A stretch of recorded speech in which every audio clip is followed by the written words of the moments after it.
आयत नंबर 26, अल्लाहु यब्सुतुर रिज़्क़ लिमन यशाउ व यक़दिर व फ़रिहू बिल हयातिद दुनिया व मल हयातुद दुनिया फिल आखिरति इल्ला मता। अल्लाह जिससे चाहे खुला रिस्क देता है और जिससे चाहे तंग कर देता है, और वो काफिर दुनिया की जिंदगी पर इतराते हैं, हालांकि दुनिया की जिंदगी आखिरत की निस्बत हकीर मता ही तो है। यानी रिस्क को बढ़ा देना, रिस्क को कम कर देना, ये हमारी मेहनत के साथ नहीं है, ये हमारे टाइम देने के साथ नहीं है। हम कहते हैं कि 8-10 घंटे शॉप खुलेगी, जो शॉप्स वाले होते हैं, तो फिर जाकर बैठे रहते दुकानें नहीं खोलोगे तो खमोगे कैसे, एक सोच आती है ना। तो अल्लाह क्या कह रहा है, अल्लाह जिसका चाहता है रिस्क बढ़ा देता है। अगर जो थोड़े टाइम के लिए भी दुकान क्यों ना खोले, अल्लाह उसके पास रिस्क के लिए लोगों को भेज देगा। जो नमाजों का ख्याल करते हैं, नमाजों की हिफाजत करते हैं, नमाजों के टाइम पर अपनी शॉप्स को बंद कर देते हैं, बताएं उनके रिस्क कैसे खुले हैं। मक्का की मिसाल ले, आपके सामने है ना, कितने रिस्क खुले पड़े हैं उनके। वो अब बंद भी नहीं करते, ऐसे ही कपड़े लटकाए या ऐसे ही बस लिखा हुआ नमाज का टाइम है, चले भाई। और अगर आप खरीदो फरोख्त कर रहे हैं तो आपको भी क्या कह देते हैं, यल्ला यल्ला, बस खत्म, अब कोई खरीदो फरोख्त नहीं होगी। हुक्म भी तो यही है ना कुरान में कि जब अजान हो जाए तो कोई काम नहीं, वो तो खरीदो फरोख्त भी नहीं है तो घर के काम भी नहीं है। हम कह रहे थे अच्छा अजान हुई है ना, अभी ये कर लूं वो कर लूं फिर पढ़ूंगी, नहीं, सब कुछ छोड़ दें।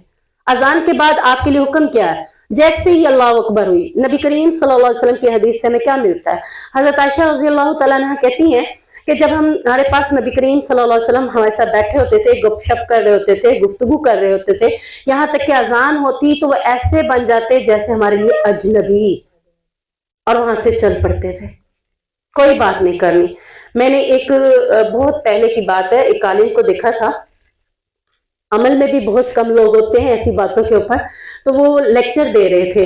लेक्चर के दौरान ही 1:45 हुई, अजान हुई, अजान का जवाब दिया उन्होंने, और उसके बाद उन्होंने खत्म, उन्होंने कहा मेरा लेक्चर खत्म, चले रब की तरफ। मुझे वो बात उनकी बड़ी मुतासिर कर गई थी कि अल्लाह का हुक्म है, और उसने कहा कि हालांकि उसने बात अधूरी छोड़ी हुई थी, उसने उसको भी कंप्लीट नहीं किया, उसने कहा नहीं अब मेरा लेक्चर खत्म।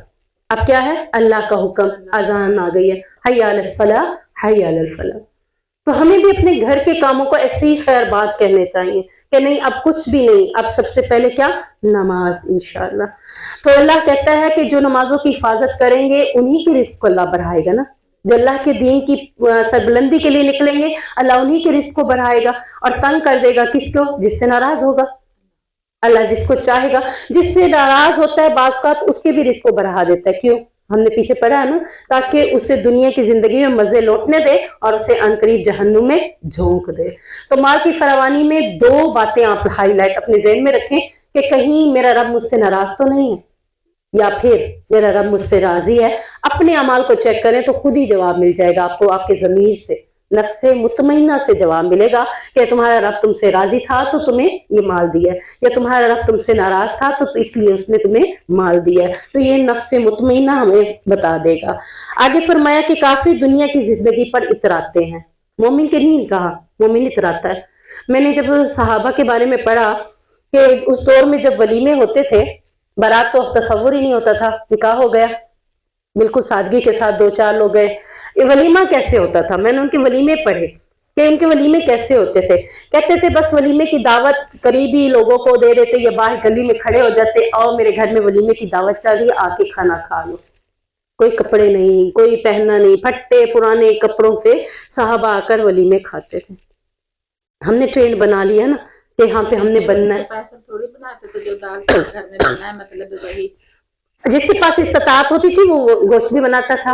हाँ जी, बनाते थे। जिक्र भी था ना। हाँ जी, आप सबने अपनी बीवियों में से किसी के साथ बकरी का गोश्त बनाकर वलीमा किया, किसी का सत्तू के साथ वलीमा किया, यानी ये आपकी इस्तात पर मुनहसर है। जितनी आपकी इस्तात है उसी से वलीमा कर। किसी की इस्तात में नहीं है, जैसे हम कहते हैं गरीबों को ज़कात देकर उनकी शादियां कर दे। अब देखिए इस्तात नहीं है तो खजूरें बांट के वलीमा कर लें, कोई मसला नहीं है। कोई इतना, यानी कि दीन इतना आसान है कि एक शख्स आया, उसका कसम का कफारा था शायद, तो उसने 60 मस्कीनों को खाना खिलाना था। अल्लाह के नबी से कहा, अल्लाह के नबी मेरे पास तो 60 मस्कीनों को खाना खिलाने के लिए भी नहीं है। तो यहाँ तक कि अल्लाह के नबी के पास एक खजूर का टोकरा हदिया के तौर पर आया, अल्लाह के नबी ने उसको दिया। उसे कहा कि जाओ ये 60 मस्कीनों में तकसीम कर दो। उसने कहा कि सबसे ज्यादा मस्कीन ही मैं हूँ। आप सब मुस्कुरा पड़े, कहा ले जाओ, घर ही ले जाओ। दीन इतना आसान है और हमने खुद उसको मुश्किल बना दिया है। तो अब यानी कि वो मेरे कंसेप्ट में ये था कि जिस हालतों में होते थे उसी हालत में आकर वलीमा खाया और चले गए, कोई ये नई सोच नहीं। और ये क्या अल्लाह क्या कह रहा है, काफिर इतराता है दुनिया की जिंदगी पे। हम जब कुछ अच्छा पहन लेते हैं ना तो हमारी चाल में भी क्या आ जाता है, ऑटोमेटिकली आ जाती है, मैंने आज अच्छा पहना, इतराहट आ जाती है, अल्लाह इससे बचाए। अल्लाह खूबसूरत है, खूबसूरती को पसंद करता है, पहने, लेकिन इतराए नहीं कि मेरे जैसा कोई नहीं पहन सकता, ये मेरे जैसा कोई हो ही नहीं सकता, ये मैं जैसे लग रही हूँ कोई हो ही नहीं सकता।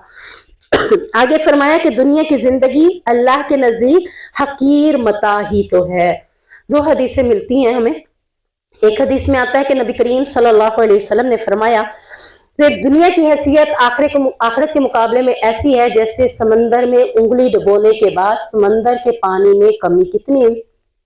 आपकी उंगली के साथ कितना पानी लगा, एक कतरा भी बामुश्किल, बाद में निकालते हैं तो पूरा कतरा भी नहीं बनता, हाँ जी, गिरता ही नहीं है। तो यानी दुनिया वो है और आखिरत समंदर है। तो आप यानी इतनी हकीर है अल्लाह की नजर में कि कुछ उसका मायने नहीं है, उस पानी का कोई वक़्त ही नहीं है जो आपकी उंगली के साथ लगा। तो इसी तरह दूसरी हदीस में क्या आता है कि आप सल्लल्लाहु अलैहि वसल्लम ने एक बार बकरी का मुर्दा बच्चा देखा, सहाबा से कहा कि तुम में से कौन इसे खरीदना चाहता है एक दिरहम में। कहा अल्लाह के नबी आप दिरहम की बात करते हैं, इसे तो कोई ऐसे ही नहीं खरीदेगा। अल्लाह के नबी सल्लल्लाहु अलैहि वसल्लम ने फरमाया कि तुम में से जैसे हर कोई इस मुर्दा बकरी के बच्चे को वो हकीर समझ रहा है, अल्लाह के नजदीक ये दुनिया इससे भी ज्यादा हकीर है, यानी कुछ भी मायने नहीं रखती। इसमें हम अपनी आखिरत की तैयारी करें, इंशाल्लाह आखिरत ही सब कुछ है। आयत नंबर 37 वकज़ालिका अंज़लनाहु हुक्मन अरबिय्या वलइन इत्तबअता अहवाअहुम बअदमा जाअका मिनल इल्मि मा लका मिनल्लाहि मिन वलिय्यिन वला वाक़। ये आयत मैंने इसलिए हाईलाइट किया कि हम इस आयत को बहुत दफा, अभी तक 12-13 पारे तक पहुंचे हैं, हम बहुत दफा इस हुक्म को पढ़ चुके हैं कि ए नबी तेरे पास कुरान नाजिल हो गया, अगर वाकई आप इस कुरान के नाजिल होने के बाद इनकी ख्वाहिशात, इनके रस्म रिवाज, इनके तरीकों पर चले तो आपका कोई दोस्त और कोई मददगार नहीं है।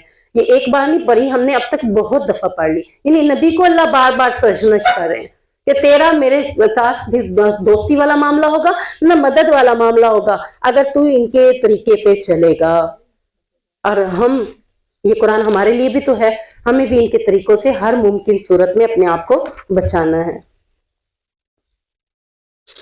सूरतुल इब्राहिम, हजरत इब्राहिम का जिक्र है, लेकिन वो जो हम पीछे पढ़ चुके हैं वो और था और इसमें थोड़ा सा चेंज है, यानी मजीद हजरत इब्राहिम के बारे में कुछ और है।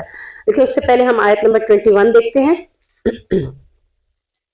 21 आयत में है सवाउन अलैना अजज़ना अम सबरना मा लना मिन महीस। यानी दुनिया में जो कमजोर लोग थे, अपने बड़ों को परस्तिश करते, इबादत करते, पीर फकीरों को मानते, अब वो कल जहन्नुम में उनसे कहेंगे कि आज तुम हमें हमसे अजाब को हल्का कर दिखाओ, क्योंकि दुनिया में तो हम तुम्हारे ही पैरोकार थे, तुम्हें ही मानते थे, अब हमारी कोई मदद कर दो। तो इसके ऊपर आता है कि जहन्नुम में ये आपस में हम कलाम होंगे और आपस में बात करते हुए कहेंगे कि शायद के जन्नतियों को जन्नत इसलिए मिली है कि वो अल्लाह के सामने रोते थे, गिड़गिड़ाते थे, अल्लाह से रो रो कर जन्नत मांगा करते थे, आओ हम भी रोएं गिड़गिड़ाएं, शायद कि अल्लाह हमें भी जन्नत दे दे। जब वो कहते हैं कि 50 साल, कोई कहते हैं 500 साल तक रोते रहेंगे, गिड़गिड़ाते रहेंगे, देखेंगे कि हमारे रोने गिड़गिड़ाने से कोई फायदा नहीं हुआ, तो फिर वो कहेंगे कि ऐसे करते हैं कि हम सब्र करते हैं, शायद कि इनको सब्र की वजह से जन्नत मिली है, यानी जन्नत में जो चले गए हैं तो इन्हें जन्नत सब्र की वजह से मिली है। तो वो इतने ही साल सब्र करेंगे, सब्र के साथ अजाबों को भुगतेंगे, लेकिन देखेंगे कि इतने सालों के बाद, सब्र के बाद भी कोई रिजल्ट नहीं निकला। तो ये आयत अल्लाह ने कही बताई है कि उनके लिए यही मामला होगा, सवाउन बराबर है, अलैना हमारे ऊपर, अजज़ना हम रोए पीटे, हम सब्रना या सब्र करें, मा लना मिन महीस अब यहाँ से निकलने का कोई रास्ता नहीं है। अल्लाह ताला हमें महफूज फरमाए कि इतनी बड़ी बात है, इतना बड़ा मामला है कि इतने सालों तक रोने चीखने और सब्र करने के बावजूद भी जन्नत उनके लिए नहीं बनेगी।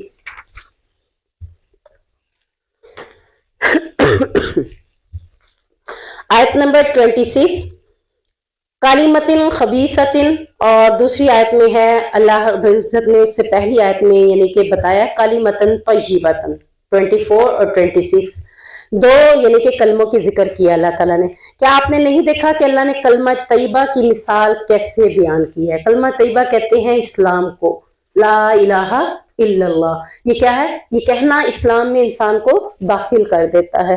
तो अल्लाह रब्बुल इज्जत इसी के बारे में कह रहे हैं कि ला इलाहा इल्लल्लाह यानी ये क्या है? इस्लाम है, और ये कलमा पाकीज़ा है, तैयबा है, और इसकी मिसाल तैयब दरख्त से दी है। और तैयब दरख्त में कौन सा दरख्त है? खजूर का दरख्त, जिसकी टहनियां क्या है? जिसकी जड़ मजबूत है और उसकी शाखें आसमान में हैं। आप देखिए बाकियों की शाखें नीचे नीचे से शुरू हो जाती है, खजूर की शाखें कहाँ शाखें शुरू होती है? आखिर में, आसमान में, यानी जड़ भी उसकी मजबूत है और उसकी शाखें आसमान में है। तो ये अल्लाह ताला ने खजूर के दरख्त के मिसाल दी कलमा तैयबा की, और फरमाया कि वो अपने रब के हुक्म से हर फल को लाता है, और अल्लाह लोगों के लिए इसी तरह मिसालें बयान करता है।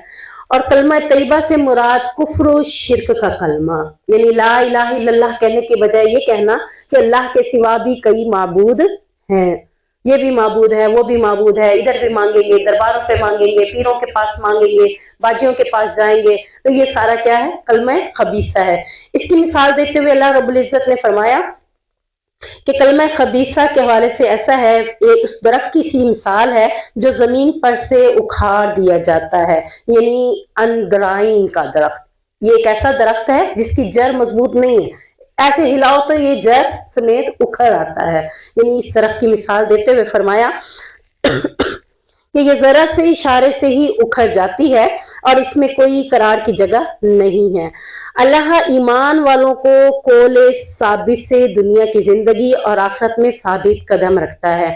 यहाँ कौल साबित से मुराद कलमा तैयबा है, कलमा तौहीद है, कि ये वो कलमा तौहीद है कि दुनिया में भी इससे साबित कदमी मिलती है और कब्र के अंदर भी कलमा पढ़ने से ही साबित कदमी मिल जाएगी। यानी मरते वक्त जब कलमा नसीब हो गया तो समझ लो कि अगली जिंदगी भी साबित कदमी वाली है। तो अल्लाह हम सबको ये नसीब फरमा दे। आयत नंबर 35, यहाँ से हजरत इब्राहिम का जिक्र शुरू हो रहा है। हजरत इब्राहिम का ये जिक्र है इसमें कि हजरत इब्राहिम अलैहिस्सलाम ने दुआ की थी कि अल्लाह मक्का शहर को अमन वाला बना दे, यानी अल्लाह रब्बुल इज्जत से वैसे ही दुआ की थी और मुझे और मेरी औलाद को बुत परस्ती से बचा ले। फिर इसके बाद यानी इस दुआ के बाद ही आता है कि हजरत इब्राहिम अलैहिस्सलाम को अपनी बीवी और अपने बेटे को इस इलाके में छोड़ने का हुक्म मिला था कि अपनी बीवी और अपने बेटे को इस इलाके में छोड़ जाओ। जब वो उन्हें छोड़ कर जा रहे थे तो फिर भी उन्होंने दुआ की थी। कौन सी दुआ की थी? विवादिन गैरि ज़ी ज़र्इन इंद बैतिकल मुहर्रम, अल्लाह मैं अपनी औलाद को यहाँ छोड़कर जा रहा हूँ एक ऐसी वादी में जिस वादी में कोई खाने की चीजें नहीं है, कोई फल नहीं है, तेरे मोहतरम घर काबे के पास तेरे हुक्म से, तो बस ए मेरे रब ताकि वो नमाज कायम करें। चुनाचा तू बाज लोगों के दिल इनकी तरफ माइल होने वाले कर दे और इसको फलों से नवाज दे ताकि शुक्र करने वाले बने। यानी बाज लोगों के दिल इस तरफ माइल कर दे, ये दुआ करके जा रहे हैं क्योंकि अल्लाह का हुक्म था तुमने नहीं रहना, तुम्हारी बीवी और तुमने औलाद को छोड़ जाना है। आजमाइश थी। और कहाँ छोड़ के जा रहे हैं? जहाँ कोई आबादी नहीं है, कोई खाने की चीज नहीं है, कोई पानी नहीं है, बेजर जगह है, यानी खुले सहरा था, रेगिस्तान था। पानी पीने के लिए जब पानी मशकीजा खत्म हो गया तो क्या किया? दौरे लगाई कि नहीं लगाई सफा मरवा की? और फिर वो सफा मरवा की दौरे ही लगा रही थी कि अल्लाह ने हजरत इब्राहिम के पांव वाली जगह पर जो एरिया मार रहे थे, अल्लाह अकबर, एरिया वाली जगह पर अल्लाह ने जमजम का चश्मा जारी कर दिया। और फिर लोग काफले वाले गुजरने लगे। दूसरी दुआ क्या की थी कि लोगों के दिल इसकी तरफ माइल कर दे। काफले वाले गुजर रहे थे कि पानी के आसार, उन्हें पता था यहाँ तो हम गुजरते रहते हैं तिजारत का सामान लेकर, यहाँ पानी के कहीं भी आसार नहीं होते, लेकिन उन्होंने क्या देखा कि आज से पहले तो यहाँ कोई जानवर ना कोई परिंदा नजर आता था, अब परिंदे उड़ते हुए नजर आ रहे थे। तो उन्हें समझ आ गई कि करीब कहीं कोई पानी के ज़खायर मौजूद है जो परिंदे उड़ रहे हैं। परिंदे ऐसी जगह पे नहीं रहते जहां पानी के ज़खायर ना हो। तो उन्होंने कहा जाओ ढूंढो कहाँ है पानी। और जब वो ढूंढते हुए उस जगह पर पहुंचे तो क्या देखा कि हजरत इब्राहिम और उनकी वालदा حضرत اسماعیل اور ان کی والدہ بیٹھی ہوئی تھی، تو انہوں نے اس سے اجازت لی کہ کیا اگر تم اجازت دو تو ہم بھی یہیں پر بسیرا شروع کر دیں۔ اب یہ لوگوں کے دل کیا ہو رہے ہیں؟ مائل ہو رہے ہیں، یہاں کوئی بھی رہنا پسند نہیں کر رہا تھا، کچھ تھا جو نہیں کھانے پینے کو، اب ان کے دل مائل ہوئے اور وہاں رہنے لگے، تو اللہ نے مکہ شہر کو امن والا بھی بنا دیا اور پھلوں کی کثرت بھی دے دی، حضرت ابراہیم کی ساری دعائیں پوری کر دی۔ آپ دیکھ لیں موسم ہو یا نہ ہو، مکہ میں حاجی کتنی تعداد میں حج کرنے کے لیے جاتے ہیں، پھر بھی پھلوں کی کمی وہاں نہیں ہوتی۔ یہ حضرت ابراہیم کی دعا تھی کہ اس کو پھلوں سے رزق دے دے، تو آج ہر طرح کا رزق وہاں پر پڑا ہوا ہے، اور یہ سب اللہ کی اطاعت میں اور حضرت ابراہیم کے دعا کی وجہ سے بھی ہے۔ حضرت ابراہیم علیہ السلام نے اپنے رب سے دعا کی تھی، رب اجعلنی مقیم الصلاۃ ومن ذریتی، اپنی اولاد کے لیے یہ دعا کیا کریں کہ اللہ مجھے بھی اور میری اولاد کو بھی نمازی بنا دے اور ہماری یہ دعا قبول کر لے۔